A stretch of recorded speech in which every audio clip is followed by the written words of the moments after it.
Optative sentence. What is optative sentence? Optative sentence is called in Hindi इच्छाबोधक वाक्य. Optative sentence को हिंदी में इच्छाबोधक वाक्य कहा जाता है. अब यहाँ पे प्रश्न उठता है कि इच्छा किस तरह की होती है भाई, किस तरह के सेंटेंस में इच्छा हम जाहिर करते हैं. आपको मैं बताना चाहूँगा कि जब भी हम किसी को ब्लेस करते हैं तो हमारी इच्छा पे निर्भर होता है. किसी को हम कर्ज करते हैं, अभिशाप करते हैं तो भी हमारी इच्छा पे निर्भर करता है.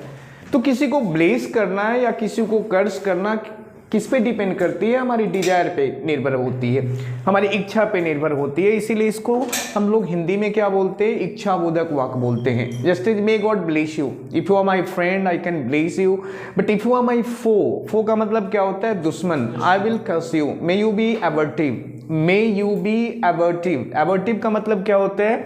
एबर्टिव का मतलब होता है असफल. या may you be fiasco. Fiasco का मतलब क्या होता है? असफल.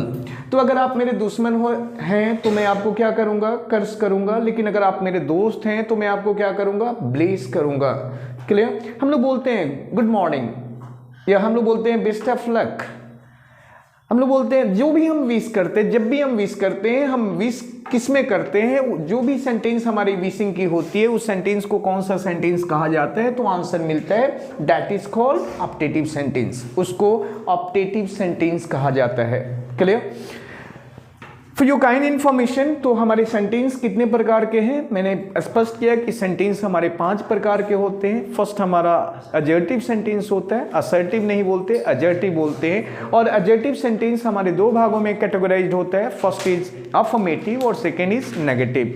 Because whenever we give any sort of statement can be either positive or statement can be negative. हमारी जो भी स्टेटमेंट हम जब भी कम्युनिकेट करते हैं तो स्टेटमेंट हमारी या तो पॉजिटिव होती है नहीं तो नेगेटिव होती है. But I said couple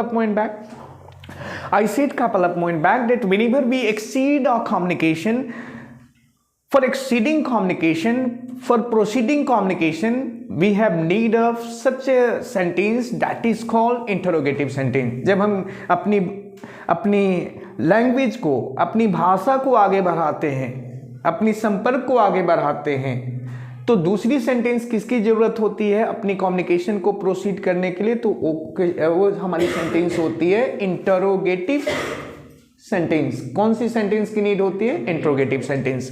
clear? और थर्ड मैंने बोला कि जो हमारा थर्ड सेंटेंस होता है जिसमें हमें ऑर्डर को दिखाना होता है, रिक्वेस्ट को दिखाना होता है, परमिशन को दिखाना होता है, प्रोहिबिशन को दिखाना होता है, एडवाइस को दिखाना होता है.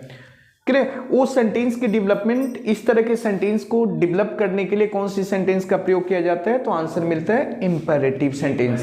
क्लियर? फोर्थ मैंने क्या बोला कि कुछ ऐसे सेंटेंस होते हैं जिसमें फीलिंग हम एक्सप्रेस करते हैं, और जिस सेंटेंस में हम फीलिंग का एक्सप्रेशन देते हैं, स्ट्रॉन्ग फीलिंग का एक्सप्रेशन देते हैं, उस सेंटेंस को कौन सा सेंटेंस कहा जाता है? एक्सक्लेमेटरी. और मैंने लास्ट में क्या कहा कि हमारा जो लास्ट सेंटेंस होता है वो इच्छा पे निर्भर करता है, जिसको हम हिंदी में इच्छाबोधक वाक्य बोलते हैं.